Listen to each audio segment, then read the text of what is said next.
Amerika Tashqi ishlar ministrligi har yili e'lon qilingan har qaysi davlatlarning terrorlikqa qarshi turish ahvoli haqidagi dokladining 2019-yillik nusxasini e'lon qildi. Dokladning Xitoyning bo'lagida Xitoyning terrorlikqa qarshi turishini suiiste'mol qilib, Uyg'urlar va o'qituvchilarni bostirish va kontrol qilishni davomlashtirayotganligi tanqid qilindi.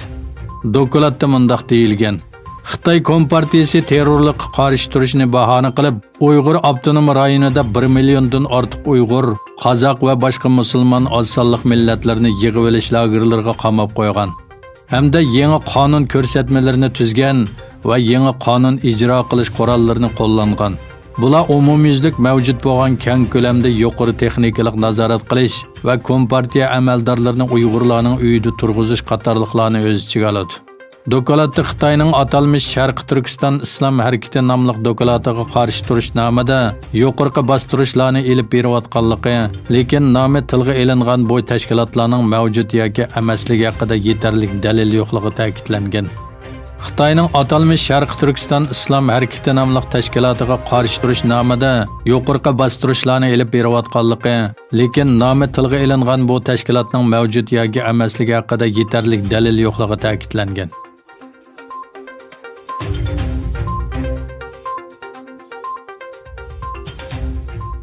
Amerika Tashqi ishlar ministri Mike Pompeo Xitoy Afrika boshliqlar yig'inida Beijingni Afrika xalqiga quruq va'da deb aybladi. Mike Pompeo yozma bayonotida mundaq dedi: "Baxtga qarshi Xitoy Afrika boshliqlar yig'inida biz Xitoy Kommunist partiyasidan texnik ko'p quruq va'dalarni ko'rdik." Amerikaning Afrika uchun eng mas'uliyatchan sherik ekanligini ta'kidlagan Pompeo, Xitoy davlat raisi Xi Jinpingning biz cho'qim xalqimizni va ularning hayotini markaz qilishimiz kerak degan so'zini eslab mundaq dedi: Xitoy bu ajallik virusning tarqalishidagi mas'uliyati haqida haqiqiy bir samimiy yo'sinda ta'minlanmadi dedi.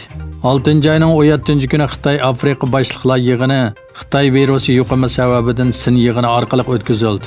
Boshliqlar yig'inida Xitoy Tashqi ishlar ministrligi Afrika davlatlari bilan bo'lgan hamkorlik, bo'libmi 5G to'ri qurish, COVID-19 vaksinasiga erishishda e'tibor berish va Afrika davlatlariga bu yil muddati to'shadigan o'simsiz qarzni to'lashni amaldan qoldirish to'g'risida va'da berdi.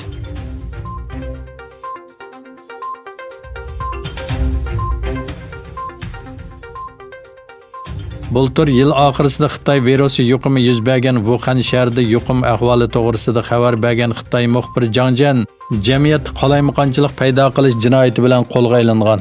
Janubiy Xitoy Atiganlik pochta gazetining xabariga qaraganda, uning dadasi Zhangning Shanxayda qo'lga olinganligi jazmlashtirilgan. Xabar qilinishicha, Xitoy virusi to'g'risida maqola e'lon qilgan va doiralarning virusga qarshi turish usulini tanqid qilgan 37 yoshlik Zhangning oilasiga juma kuni qizining parakandichilik va ovarchilik tug'dirish jinoyati bilan qo'lga olinganligi yetkazilgan. Zhangning tutib turilishining Shanxay Pudong rayonidagi taftishlar tarafidan tasdiqlanganligi ko'rsatildi.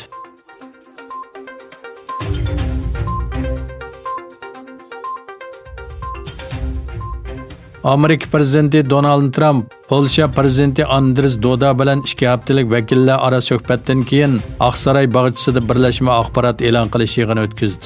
Amerika bilan Polsha o'rtasida iqtisodiy kelishimlar imzolaganligini bildirgan Trump mundaq dedi: Polsha Amerikadan 32 dona F-35 aeroplani oladi.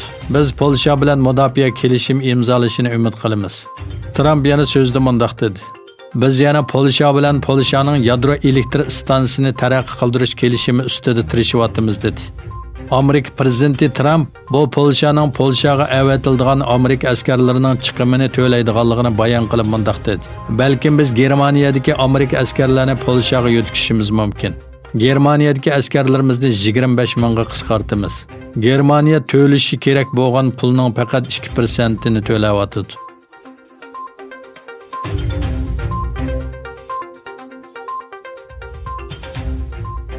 Dünya Səhiyyə Təşkilatının başlığı Tedros Adhanom Shvetsariyaning Jenevada o'tkazilgan muxbirlarni kutib olish yig'inida Saudiya Arabistonining Xitoy koronavirus sababidan bu yilgi haj ibodatiga faqat davlat ishidagi kishilarni qatnashtirish qarori haqida to'xtaldi. U biz buning oson qaror emasligini tushunamiz.